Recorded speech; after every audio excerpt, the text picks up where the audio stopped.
जय हिंद दोस्तों, नमस्कार। स्वागत है दोस्तों आपका हमारी इस वीडियो में। दोस्तों वीडियो के अंत तक बने रहिएगा ताकि वीडियो अच्छे से समझ में आ जाए। ठीक है, चलिए। 65 करोड़ साल पहले पृथ्वी कुछ ऐसी दिखाई देती थी। जहां आप बैठे हैं वहां डायनासोर घूमा करते थे। समुद्र की गहराई से लेकर आसमान की चोटी तक 1 लाख किलो वजनी जीव से लेकर के 4 हाथियों से भी बड़े पक्षी तक हर कोने में बस इन्हीं का राज था, डायनासोर। लेकिन ऐसा क्या हुआ कि सिर्फ चंद घंटों में जो है इनका विनाश हो गया पूरी तरह से। हमारे पूर्वज भी जिंदा अगर बचे होते तो इंसान पृथ्वी पर जो कैसे आए जानते हैं इस वीडियो में। समय से थोड़ा पीछे चलते हैं।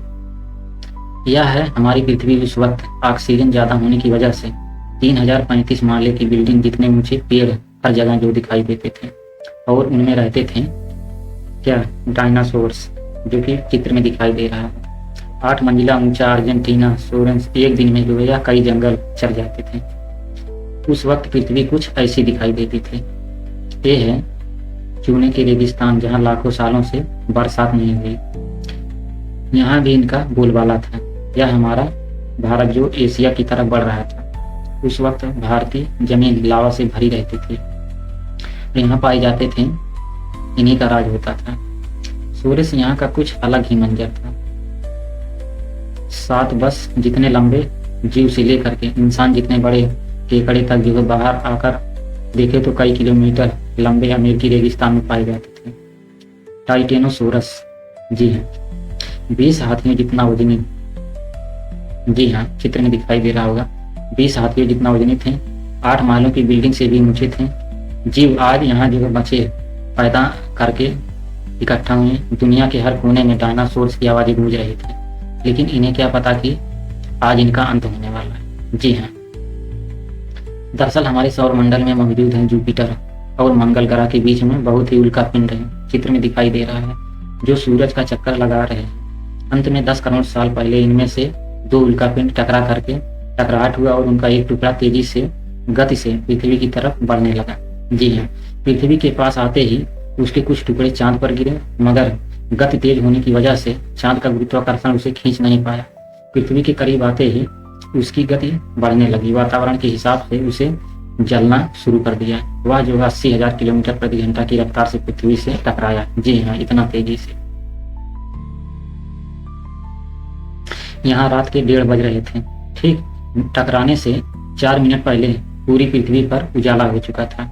जी हाँ, इसकी चमक को देख नजदीकी जानवर अंधे हो चुके थे। गिरने से पहले ही वहां का पानी सूख चुका था पूरा का पूरा। उसके बाद बहुत ही भारी विस्फोट हुआ, जिससे जो है बहुत ऊर्जा निकली। आज के 10 करोड़ परमाणु बम के बराबर थे, जो इससे निकल रही 6000 डिग्री सेल्सियस की कमी ने आसपास के जानवरों को तुरंत भाप बना के उड़ा दिया। 150 किलोमीटर के दायरे की जमीन अंतरिक्ष तक पहुंच गई। अब तक सिर्फ 5 सेकेंड ही बीते थे। इस विस्फोट से जन्मी झटके की लहर 550 किलोमीटर प्रति सेकेंड की रफ्तार से आगे की तरफ बढ़ रही थी। जी हाँ, आगे की तरफ बढ़ी। इसने पत्थरों को गोले की रफ्तार से उड़ाना शुरू कर दिया।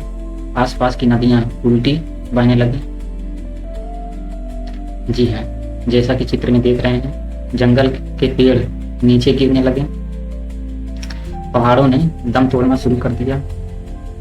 इसके कुछ ही सेकेंड बाद आई सबसे बड़ी भयंकर गर्मी की लहरें ने उड़ रहे पत्थरों को पिघलाकर लावा बना दिया। जी हाँ, जो कि चित्र में देख रहे हैं। अब जब ये लावा बन गए तो लावा के संपर्क में आने पर हर एक पानी तुरंत जो है भाप बन रहा था। समुद्र के अंदर उबाल शुरू होने लगा। पलक झपकते ही झपकते जंगल सूख रहे थे। जानवर का शरीर उबल रहा था। जी हाँ, और अभी तक तो सिर्फ शुरुआत ही हुई थी। टकराव से जो है हजारों टन मलबा अंतरिक्ष में पहुंचा था, जो गुरुत्वाकर्षण की वजह से पृथ्वी के चारों तरफ जो है फैलकर पृथ्वी पर गिरने लगा। उसमें भी आग लग रही थी, और जहां यह गिर रहे थे वहां कई किलोमीटर तक विनाश हो रहा था। जी, जो कि वीडियो में दिखाई दे रहा है। अब दोस्तों, टकराव ने पृथ्वी को अंदर से ही हिला दिया, जिससे कुछ ही सेकेंड में पृथ्वी पर भूकंप आना शुरू हो जाता है। जब भूकंप आया तो भूकंप की तीव्रता इतनी ज्यादा थी, जिससे जो है समुद्र का पानी जो है जमीन में बैठे रेत में मिलने लगा, जिससे जीवों को घुटन होने लगी और वहां भी पतन शुरू हो गया। जी हाँ, अभी सिर्फ 5 मिनट ही बीते थे और बाहर जानवरों में भगदड़ मच चुकी थी। जी हाँ, घटना स्थल पर पैदा हुई गर्म धूल और मिट्टी तेजी से आगे बढ़ रही थी। बादलों में धूल जाने की वजह से इसमें बिजली गिरनी शुरू हो चुकी थी। इस तूफान के बीच आने वाले हजारों टन वजनीय जानवर और पेड़ हवा में उड़ रहे थे। जी हाँ, कुछ ही देर में यह तूफान अफ्रीका तक पहुंचा, जिससे वहां के चूने के रेगिस्तान वातावरण में मिलने लगे और बादल जहर लेने शुरू हो गए, जिसके पीछे टकराव ने समुद्र के पानी को बादलों से भी ऊंचा उठा दिया। अब दोस्तों, जिससे गर्म पानी की भयानक बाढ़ आ रही थी। 5 घंटे के अंदर पूरी पृथ्वी धूल से ढक गई थी। पृथ्वी का औसत तापमान कई सेंटीग्रेड सेल्सियस तक पहुंच चुका था। पूरी दुनिया के जंगलों में आग लगी हुई थी और भूकंप ने मरे हुए ज्वालामुखी को उजागर कर दिया। हर सेकेंड पृथ्वी गर्म हो रही थी, ऑक्सीजन कम हो रहा था, पृथ्वी पर जमी बर्फ पिघल रही थी और नदियों में बाढ़ आना शुरू हो चुका था। जी हाँ, इस महाविनाश के बाद ज्यादातर जमीन में रहने वाले कीड़े मकोड़े और स्तनधारी जीव भी जिंदा बचे थे। पृथ्वी की 70% आबादी विलुप्त हो चुकी थी। कुछ डायनासोर्स अभी भी जिंदा थे। जी हाँ, जो या तो छोटे थे या उन्हें किसी गुफा ने बचा लिया था।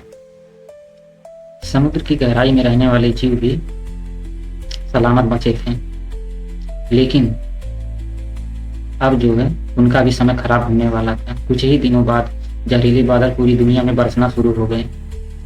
ठीक है, दिन ब दिन समुद्री जहरीला होने लगा, दिन प्रतिदिन जो है, जिससे समुद्री जंगल भी मरना शुरू हो गए, समुद्री जीव भी।